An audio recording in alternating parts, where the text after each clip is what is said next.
There's a subculture that's huge. I had no idea, and they're passionate about their llamas. Okay. In America's heartland, there are llamas who square dance. It was several years ago in Kokomo, Indiana, that a llama farmer actually taught her llamas to square dance and put on a show in her barn. I mean, there's some athletic llamas that, are happy to hop and jump. The spectacle attracted thousands of visitors simply by word of mouth. And there are other ones that, just kind of want to just move side to side. The concept seemed so outrageous that it immediately piqued my curiosity. I was inspired to take this original concept and infuse it with my own cultural element. If llamas can square dance, certainly they can perform ballet. The delicate art of the ballet is a secluded and particular form of musical loveliness. Then dance is organized movement. Now, I remember the first time I saw dance at the Cygnets. There were 4 ballerinas with their arms linked together, and they were doing this wonderful staccato, on-point arrangement. And I was fascinated by this because it reflected the piquant flavor of the music. I'm sure none of us has failed to thrill at the sight of a prima ballerina exhibiting the flawless grace of breathtaking leg extensions or the solidity of arabesques and attitudes. And somehow to see legs that were beautifully developed and feet that were strong and arched. I mean, I know there's a lot of jumping, and you might get that part off really quick, but I don't know about the tippy-toe thing. Tchaikovsky's Swan Lake has been danced by some of the greatest of the ballet world. Tchaikovsky's Swan Lake struck me as the perfect choice due to its immediate name recognition. I think all Tchaikovsky ballet is somehow part of our collective creative conscious. Its stunning music, beautiful choreography, and its inclusion of, and tribute to, animals in its story. As for the llamas, well, they're sort of woolly, aren't they? Encouraged by so much support and interest, I've begun the task of working with the llamas and dancers on the performance, and so Llama Lake was born.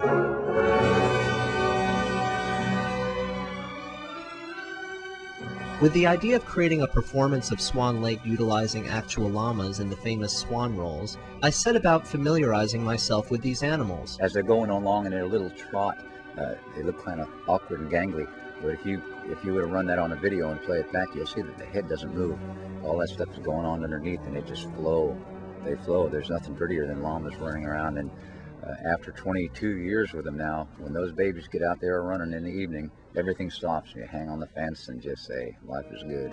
I discovered that llamas are intelligent, curious, affectionate, and even hum when they are happy. Llamas can be found just about everywhere in the United States, and they actually originated here. I don't know if they can actually dance. It's difficult to train them to lead and do obstacles. It does take a lot of effort. I met with Cynthia Pratt, a choreographer at Butler University's prestigious dance school. I mean, I can see it in my mind. I can see it in my mind of them coming in, sort of this core of washing, over this llama and bringing it back, and this dancer being left alone, and this confrontation between these two people, and it just being... She too is looking forward to the possibility of introducing ballet to a larger audience. There's all sorts of possibilities with ballet that can be done with the llama. To enhance the rural aspect of my piece, I decided a jug band would play the Tchaikovsky score rather than a traditional orchestra. Jug band. I enlisted a local Indiana band, which is very excited by the idea and opportunity. The mandolin player said he's going to drop me off recordings of Swan Lake, so we're going to listen to it. Like I said, if push comes to shove, we can do the kazoo chorus and make it work for sure. One can't have a pedestrian rhythmic accompaniment to ballet. Melody is so vital and has to be so present and so ardent in its executancy.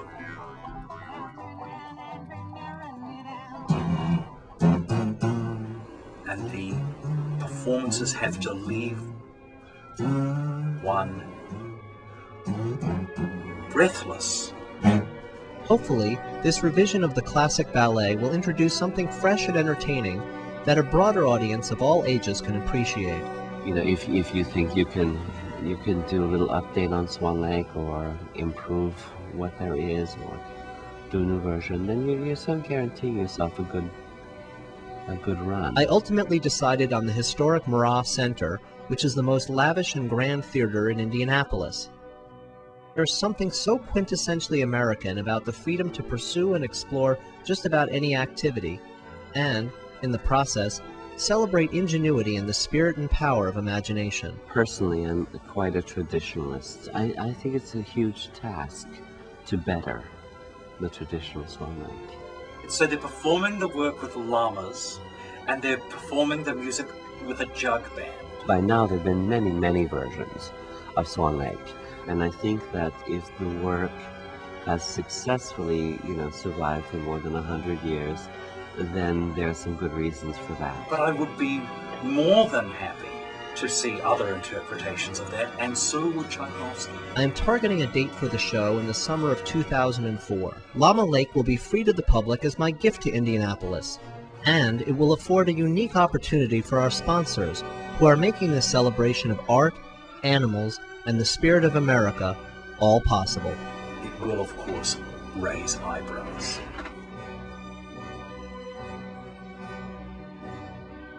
I can't imagine somebody saying, "Oh, I don't want to see that." Right.